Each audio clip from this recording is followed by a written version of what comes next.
Sebuah produksi dari pojokhukum.id. Oke, cerita hari ini kedengerannya emang nggak masuk akal. Tapi ini beneran bisa terjadi loh. Coba bayangin, kamu pulang kerja, dijambret. Kamu refleks melawan. Tapi besoknya, yang ngetok pintu rumahmu bukan tetangga yang ngucapin selamat, tapi polisi yang mau nangkap kamu. Yuk kita bongkar kisahnya. Oke, kita mulai dari awal ya. Kayak banyak cerita apes lainnya, semuanya itu berawal di satu malam yang tadinya tuh ya biasa-biasa aja. Coba deh bayangin situasinya. Jalanan udah mulai sepi. Kamu jalan sendirian, mungkin sambil bales chat di HP, tas nyantol di bahu, ya kan? Momen yang normal banget. Tapi di detik berikutnya, semua itu berubah jadi momen paling rapuh dalam hidup kamu.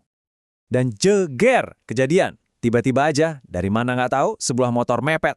Satu orang turun, gerakannya cepet banget. Kamu bahkan belum sempat sadar apa yang terjadi, tau-tau sebilah pisau udah di depan muka, dan tas kamu ditarik paksa. Panik, takut, adrenalin, semua campur aduk dalam satu detik. Di situasi kayak gitu, antara hidup dan mati, tubuh tuh suka gerak sendiri. Refleks kan? Mendorong, memukul, berusaha merebut kembali apa yang jadi milikmu. Di tengah pergulatan itu, entah gimana ceritanya, si penyerang ini kehilangan keseimbangan. Dia jatuh dan kepalanya membentur aspal dengan keras. Hening seketika. Nah, sampai di titik ini, kita semua mungkin mikir, oke, selesai, korban selamat, penjahatnya kena batunya. Tapi, justru disinilah cerita ini belok ke arah yang sama sekali nggak kita duga. Awalnya, pas di kantor polisi, ada rasa sedikit lega. Ya iyalah, saya kan korban, saya cuma ngebela diri. Tapi perasaan itu cepet banget hilangnya. Tatapan mata sama pertanyaan-pertanyaan yang dikasih itu rasanya aneh. Status saya sebagai korban pelan-pelan kayak luntur gitu aja. Dan akhirnya kalimat itu keluar juga. Saudara diduga menyebabkan kematian. Waktu itu juga, dunia rasanya langsung jungkir balik. Loh, kok jadi gini? Saya bukan lagi korban yang laporin kejahatan, tapi malah jadi orang yang duduk di kursi terperiksa.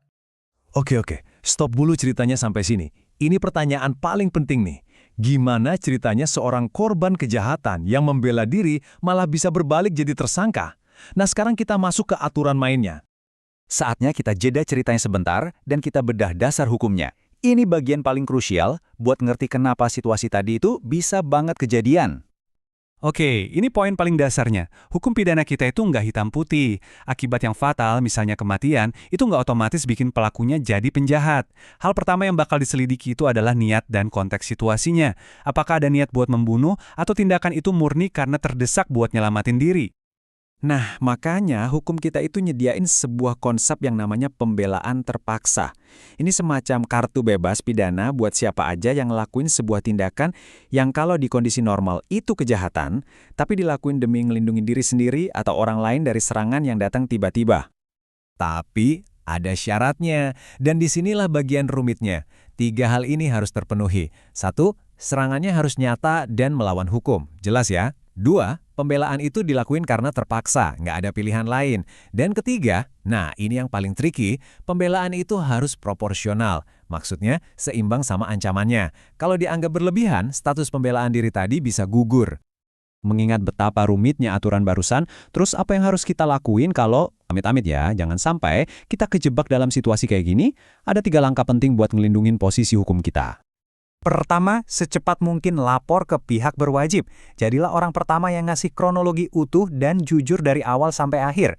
Kedua, jangan sentuh apapun di TKP. Jangan geser barang, apalagi nyembunyiin sesuatu. Biarin aja bukti yang bicara apa adanya.